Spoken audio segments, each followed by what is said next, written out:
உலகத்துல எந்த ஆம்பளையும் செய்ய முடியாத ஒரு தியாகத்தை செஞ்சவர் அருண். அவரு மட்டும் இல்லைன்னா தீராத அவ பேரோட கடல்ல போனமா மிதந்திருப்பேன். காலம் முழுக்க அவர் கால விழுந்து கும்பிடணும். உண்மைதான். உயிருக்கு உயிரா காதலிச்ச பொண்ண தனக்காக மனவரையில காத்திருந்தோம் இப்படி ஒரு துணிச்சலான முடிவை எடுத்திருக்காருன்னா சத்தியமா அவர் தாண்டி ஆம்பளை. கீர்த்தனா,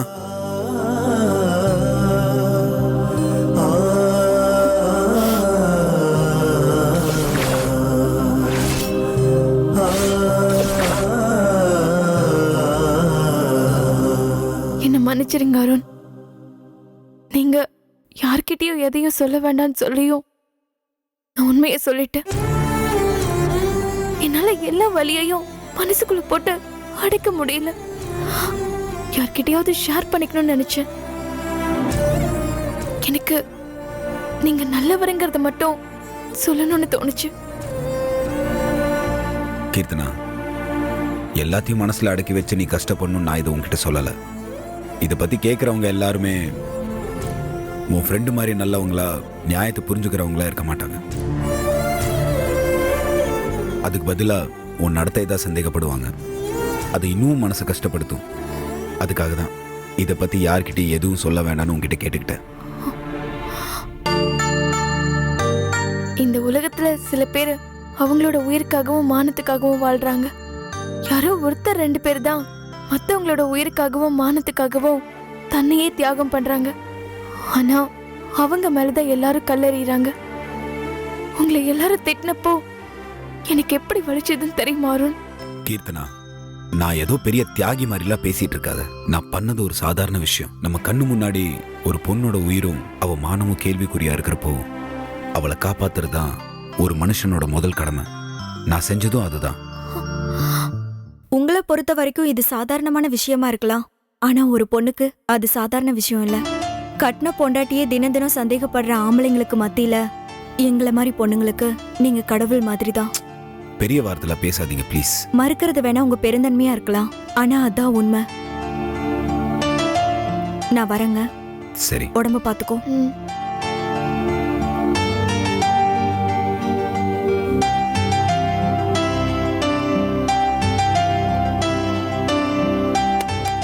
இந்தா முதல்ல உட்கார்.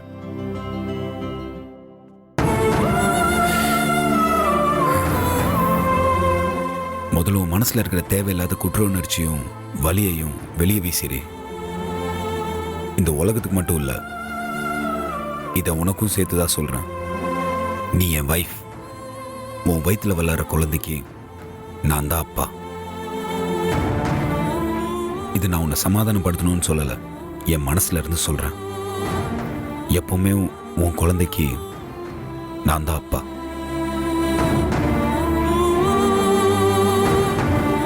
சரி, நான் ரெடி ஆகிட்டு வந்துடுறேன். டாக்டர்கிட்ட போகலாம்.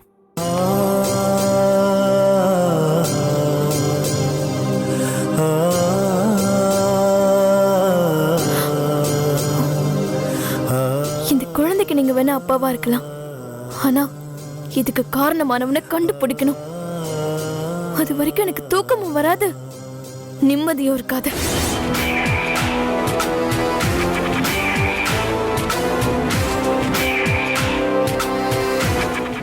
என்ன சார் சொல்றீங்க?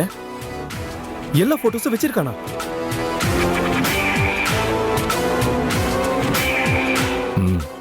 அவன் எப்படி சார் போட்டோ எடுத்தா? அவன் ஃபாலோ பண்ணிருக்கான் மனோகர். பொண்ணுங்க விஷயத்துல நீங்க ரொம்ப கேர்ஃபுல்லா இருப்பீங்களே. இது வரைக்கும் ஒரு விஷயம் கூட வெளியில யாருக்குமே தெரிஞ்சது இல்லையே. அதைத்தான் நானும் யோசிச்சுக்கிட்டு இருக்கேன். என்னையும் உன்னையும் தவிர இது வரைக்கும் என் விஷயம் யாருக்கும் தெரியாது. இப்போ 3ஆவதா ஒருத்தன் முளைச்சிருக்கான். என்ன சார் பண்ணலாம்? பசங்களை அனுப்பி ஆளை தூக்க சொல்லிட்டுமா? நோ நோ நோ நோ, அதெல்லாம் எதுவும் வேணாம். கத்தி அருவான்னு சாதாரண வெப்பன்ஸ்லாம் தேவையில்லை. நம்ம கிட்ட பவர்ஃபுல் வெப்பன் இருக்கு. மணி.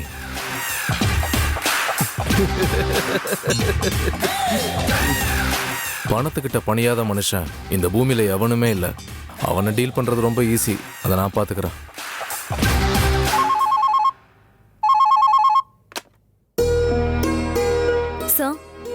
வருண் ஒருத்தர் சிசிடிவி கேமரா ஆர்டர் சம்பந்தமா உங்களை பார்க்க வந்திருக்காரு. உள்ள வர சொல்லுங்க. Okay sir. சார் உங்களை உள்ள வர சொன்னாரு. Okay madam, thank you.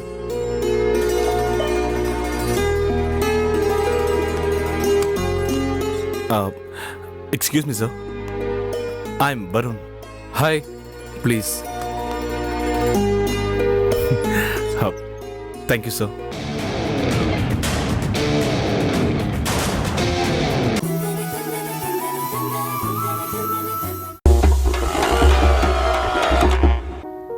உலகமெங்கும் கொண்டாட்டம்னா ஒரு விஷயம் கண்டிப்பாக இருக்கும், அதான் சோறு.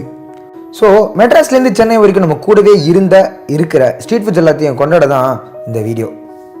1951 அண்ணா சாலையில் ஆரம்பிக்கப்பட்ட கடை தான் புகாரி. புகாரி கடையை பொறுத்த வரைக்கும் இங்கே ரொம்ப ஃபேமஸ் வந்து சிக்கன் 65. அதாவது இந்த சிக்கன் 65 கண்டுபிடிச்சவங்களே வந்து புகாரி ஹோட்டல் தான். அண்ட் இதனால தான் வந்துட்டு நேஷனல் ஜியோகிராஃபிக் சேனலில் டாப் 10 ஃபுட் சிட்டிஸ் இந்த வேர்ல்டில் சென்னை செகண்ட் ரேங்கில் இருக்குது. சொல்லுங்க, என்ன விஷயம்? சார், உங்கள் கம்பெனி வெப்சைட்டில் சிசிடிவி கேமரா வேணும் அப்படின்னு சொல்லி கொட்டேஷன் கேட்டு அப்டேட் பண்ணியிருந்தீங்க. நானும் அதுக்கு அப்ளை பண்ணியிருக்கேன் சார். யா, பட் அது கொஞ்சம் பெரிய ஆர்டர் ஆச்சே. ஐ மீன் 100 பீசஸ் 200 பீசஸ்ன்னு இல்லாமல் மினிமம் ஒரு 5000 பீசஸ் தேவைப்படுமே, இல்லை மனோகர்? Yes sir. சார் அது ஓகே சார். நான் ஆல் ஓவர் தமிழ்நாடு டீலர்ஷிப் வச்சுருக்கேன். எங்களுக்கு எல்லா இடத்துலையும் நல்ல ரெஸ்பான்ஸ் இருக்குது சார். நிறைய பிஸ்னஸ் நாங்கள் பண்ணிகிட்ருக்கோம். ஃபர்ஸ்ட் டைம் அப்ராடில் நாங்கள் கால் வைக்க இந்த வாய்ப்பு எனக்கு யூஸ்ஃபுல்லாக இருக்கும்னு நினைக்கிறேன். Oh sir, if you don't mind, உங்கள் கம்பெனி பேமெண்ட் ஸ்ட்ரக்சர்லாம் எப்படி sir? Monthly or weekly sir? I think weekly ஒன்ஸ்ன்னு தான் நினைக்கிறேன். Okay sir. சார், ஒரு ஆர்டருக்கு கண்டிப்பாக 1K யூனிட் வரைக்கும் என்னால் சப்ளை பண்ண முடியும் சார். பட் உங்ககிட்ட மட்டும் கன்சல்ட் பண்ணிவிட்டு என்னால் டிசைட் பண்ண முடியாது.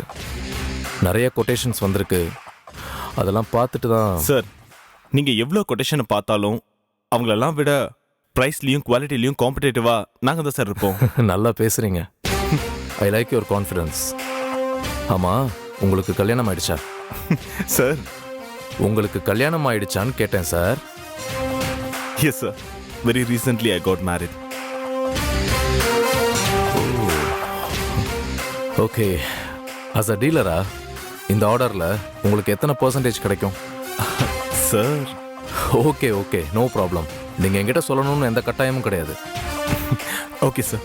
நியூலி மேரிட் லைஃப், கண்டிப்பாக உங்களுக்கு நான் ஏதாவது செய்யணும். ஓகே, நீங்கள் உங்கள் கார்டு, உங்கள் டீட்டெயில்ஸ், அப்புறம் உங்களோட ரெசிடென்ஷியல் அட்ரஸ் எல்லாத்தையுமே ரிசப்ஷனில் கொடுத்துட்டு போங்க. நான் உங்களுக்கு சீக்கிரம் கால் பண்ணுறேன் சார்.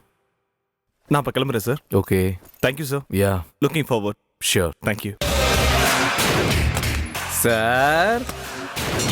ஆர்டர் கொடுத்துருவீங்க போல இருக்கே. நான் எப்போ அப்படி சொன்னேன்? அவனுக்கு கல்யாணம் ஆயிடுச்சாலாம் கேட்டிங்களே, கடைசியா விசிட்டிங் கார்டு மற்ற டீட்டெயில்ஸ் எல்லாம் கொடுத்துட்டு போக சொன்னீங்களே. அப்புறம் அவனோட வீட்டு அட்ரஸை நேரடியாக கேட்க முடியும்? ஆள் கொஞ்சம் ஸ்மார்ட்டாக தான் இருக்கான். அப்படின்னா இவனோட ஒய்ஃபும் நிச்சயமாக அழகாக தான் இருக்கணும்.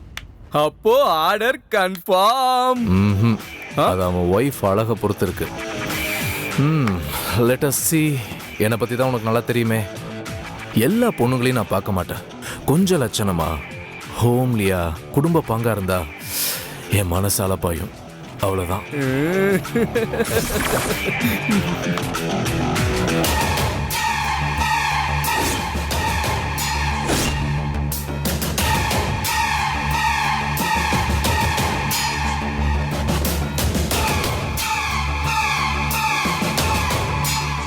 நீ வேண்டுதலை நிறைவேற்றணும்னு நினைக்கிறது சரிதான், நான் இல்லைன்னு சொல்லல. அதுக்காக உன்னை இந்த நிலைமையில கூட்டிட்டு போகணுமா? இத பாருமா, இது வேற யாரோட வேண்டுதலோ இல்ல. நீ திருப்பதிக்கு நடந்தே வரேன்னு வேண்டிக்கிட்டல, அந்த வேண்டுதல் மட்டும்தான் என்னை காப்பாத்துச்சுன்னு நான் நம்புறேன். அதனால நீ வேண்டுதலை உடனே நிறைவேத்துமா, இல்லனா எனக்கு மறுபடியும் ஏதாவது ஆயிட போகுது. ஏண்டி இப்படி எல்லாம் பேசுற? நீ உயிர் பழிச்சு வந்ததே அந்த கடவுளோட கருணையில தான். அதனாலதாம்மா நீ போய் அந்த வேண்டுதலை நிறைவேத்துன்னு சொல்றேன். ஏன் ரம்யா, இப்ப உனக்கு உதவிக்கு கூட யாருமே இல்ல. உன்னை தனியா விட்டுட்டு நான் எப்படி போறது? மா, என்னை பாத்துக்கிறதுக்கு 2 பேரை வேலைக்கு வர சொல்லி ஏற்கனவே ஏற்பாடு பண்ணிட்டேன். நர்ஸ கூட இங்க வர சொல்லிட்டேன். இங்க பாரு, நீ பதட்டப்படாம போயிட்டு வாமா. சரி, வேளைக்கு மருந்தெல்லாம் சாப்பிட என்ன? ம், ஏதாவது ஒண்ணுன்னா எனக்கு உடனே ஃபோன் பண்ணு. சரிம்மா, நான் பாத்துக்கிறேன். நீ பத்திரமா போயிட்டு வாமா. சரி, ஜாக்கிரதையா இரு என்ன? ம், ம்? ம்.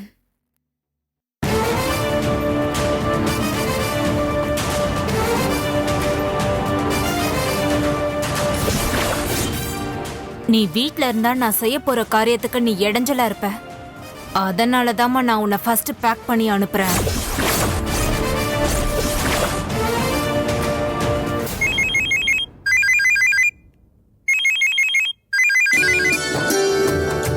அம்மா எப்படி இருக்கீங்க?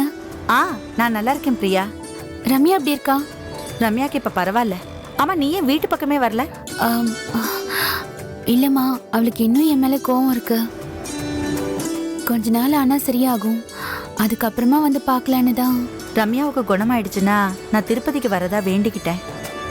இப்ப கூட நான் அங்கதாம்மா போயிட்டு இருக்கேன். நல்ல விஷயம்தாம்மா, போயிட்டு வாங்க. அப்படியே எங்களுக்கும் சேர்த்து வேண்டிக்கோங்க. இதை நீ எனக்கு சொல்லணுமா?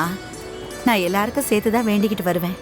அம்மா, எனக்கும் எங்க அம்மா சீக்கிரமா கிடைக்கணும்னு வேண்டிக்கங்க.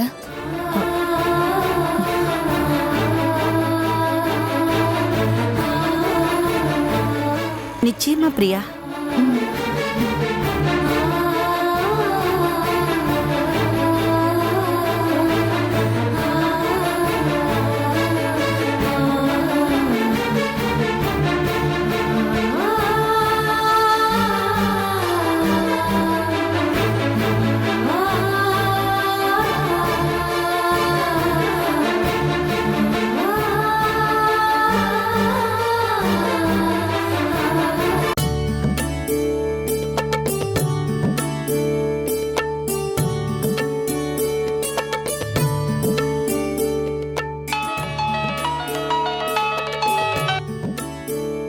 ஹலோ சார், நான் பிரியா பேசுறேன். சொல்லுங்க. அம்மா படத்தை வாங்கிட்டீங்களா? பாத்தீங்களா? எப்படி இருக்கு? சார், என்ன சொல்றீங்க? அம்மா படத்தை வாங்கிட்டீங்களான்னு கேக்குறீங்க?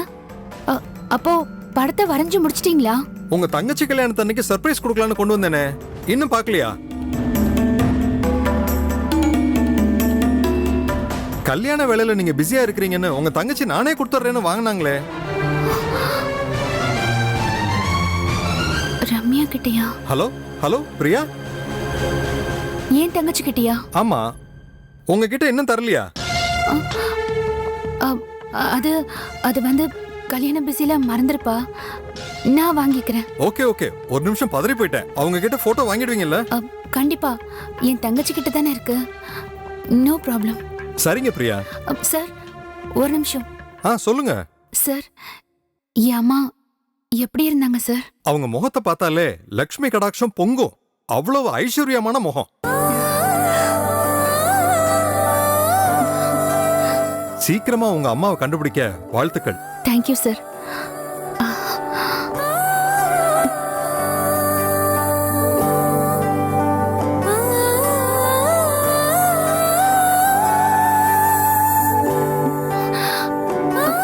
அம்மா,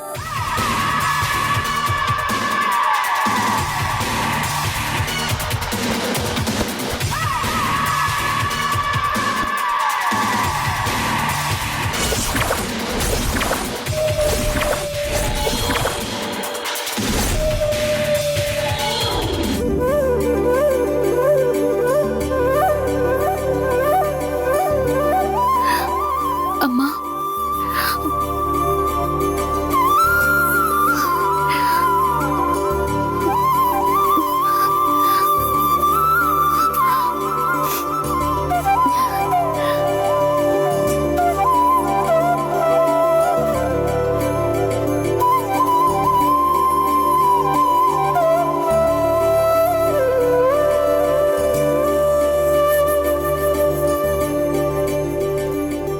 பிரியா, பிரியா, இதோ வரேன். வந்துட்டீங்களா? வரும். ஒரு சந்தோஷமான விஷயம் சொல்லணும். அம்மாவோட படத்தை ஓவியர்கிட்ட வரைய கொடுத்திருந்தோம்ல, ஆமா. அந்த படத்தை வரைஞ்சு முடிச்சிட்டாரு. ஹேய், கேட்கவே எவ்வளவு சந்தோஷமா இருக்கு. சரி வா வா, உடனே போய் வாங்கிட்டு வந்துடலாம். ஆனா வருண், அதுல ஒரு சின்ன சிக்கல் இருக்கு. ஓவியம் இப்போ அவர் கையில இல்ல, ரம்யா கையில இருக்கு. அவர்கிட்ட இருந்து ரம்யா கையில எப்படி போட்டோ போச்சு? நலங்கு ஃபங்க்ஷன் நடந்த அன்னைக்கு ஆர்டிஸ்ட் ஓவியத்தை எடுத்துக்கிட்டு மண்டபத்துக்கு வந்திருக்காரு. நான் ஏதோ வேலையில இருந்ததுனால ரம்யாவை மீட் பண்ணி அவகிட்ட கொடுத்துட்டு போயிருக்காரு. என்ன சொல்ற பிரியா? ஆமாங்க, ஆனா ஏற்கனவே அவ என் மேல ரொம்ப கோவத்துல இருக்கா. சந்திக்கவே விரும்ப மாட்டா. எப்படி போய் கேட்டு வாங்குறது? எப்படி இருந்தாலும் நாம அதை வாங்கி தானே ஆகணும் பிரியா. நம்மள பார்த்ததும் ரம்யா கோவப்படுவாளே. அந்த கோவத்தை தாங்கிக்கலாம், ஆனா மனசுக்குள்ள ஒரு பயம் வந்து உட்கார்ந்துருக்கு. இது தேவையில்லாத பயம். நிர்மலா மேடம் மூலமா கூட நம்ம பேசி அந்த ஓவியத்தை ரம்யா கிட்ட இருந்து வாங்கிடலாமே. அதை கண்டிப்பா வாங்கணுங்க. ஆனா நிர்மலா அம்மா திருப்பதி போயிருக்காங்க. ஓவியத்தை பார்க்கணும்னு ஆசையா இருக்குங்க. உனக்கு மட்டுமா அந்த ஆசை? எனக்கும் தாம்மா. உங்க அம்மாவோட முகத்தை பார்க்கணும்னு எனக்கு ரொம்ப ரொம்ப ஆசையா இருக்கு. அவங்க திருப்பதி போனா என்ன பிரியா, நாம போய் வாங்கிட்டு வந்துடலாம்.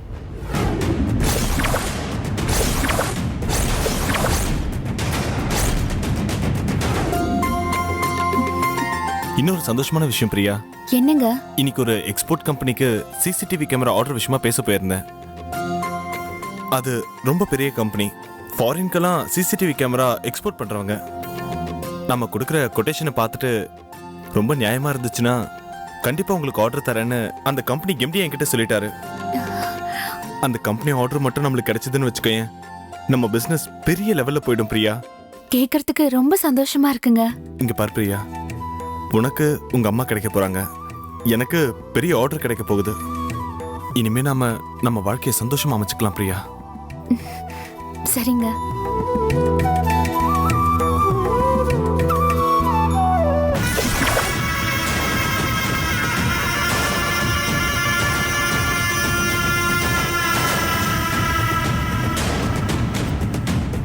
ஏய் பிரியா, என்ன அருண் கூட வாழ விடாம திட்டம் போட்டு என் வாழ்க்கையை கெடுத்துட்டல்ல, உன்னை நான் சும்மாவே விட மாட்டேன்டி. எப்படி நீ என்கிட்டயே நல்லவ மாதிரி நடிச்சு என் கூடவே இருந்து கழுத்தறுத்தையோ, அதே மாதிரி உன் கூடவே இருந்த உன் கழுத்தை மட்டும் இல்லடி, உன்னையே முழுசா குழி தோண்டி புதைக்க போறேன்டி. இருக்குடி உனக்கு. புதைக்க போறேன்டி, புதைச்சிடுறேன்டி.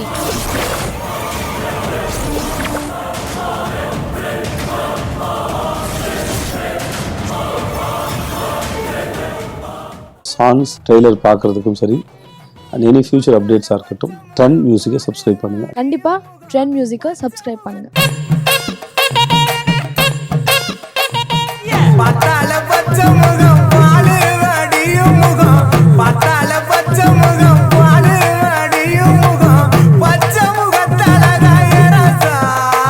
ஆண்டிப்பட்டி கனவா அழகாவா இருக்கு. அழகு நிறத்திலேயே உருவத்திலேயே கிடையாது, செய்யற செயல்ல இருக்கு.